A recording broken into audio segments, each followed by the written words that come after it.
Here's one question I want to start with. What if the way you've been measuring God's love is wrong?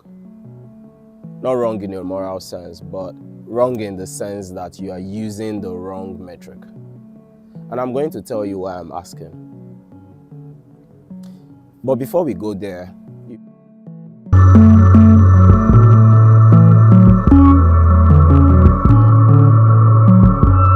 I'm starting this channel and I don't know what it's going to be yet, which is a weird place to begin, announcing ignorance right up front.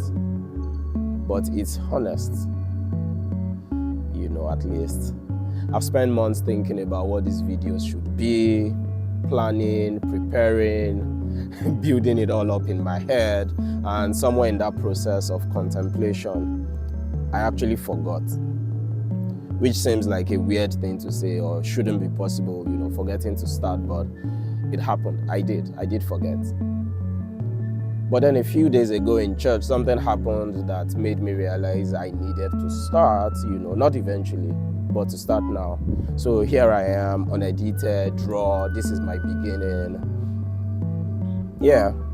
So back to the question. The pastor had asked a very simple question. If God judges you on your good deeds versus your bad deeds, where's the line? Do you need 51% good to pass, or is it 75 or 90%? What would be the threshold? And then I realized I had no idea, which was strange, because I've spent my entire life thinking I had the answer. Growing up in a Nigerian home, it was very clear. You work hard, be a good person, earn approval. It's like a formula. Work plus virtue equals worth.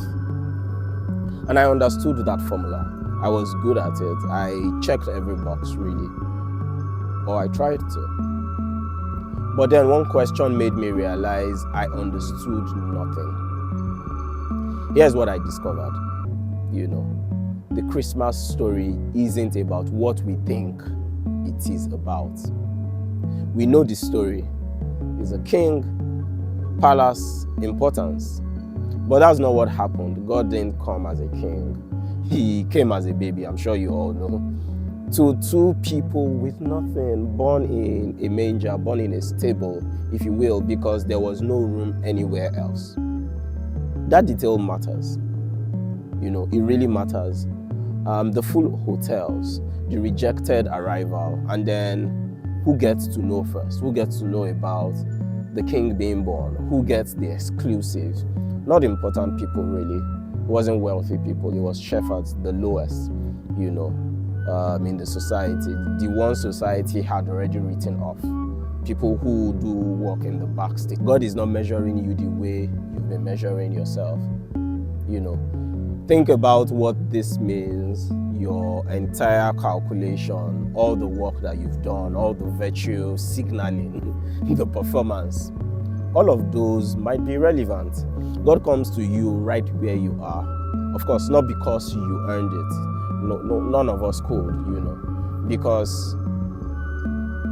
but because He's chasing you, He's chasing me.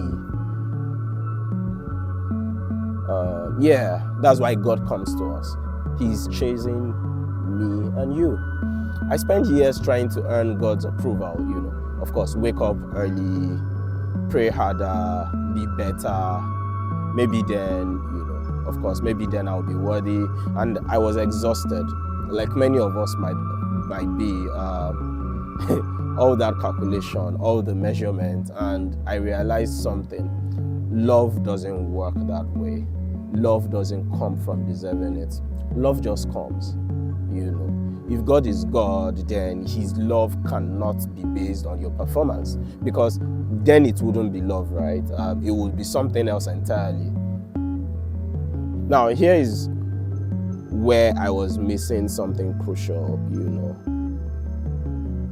I've been holding so tight, irrespective of how many times you've heard rely on God, let God bless the work of your hands, But a lot of us myself inclusive, there are times that you hold on so tight. It's as though you have a vision of what exactly your life should be, you know, your career, your vision. And I was asking God to support my vision, make my dreams work. But I wasn't actually surrendering, I was driving.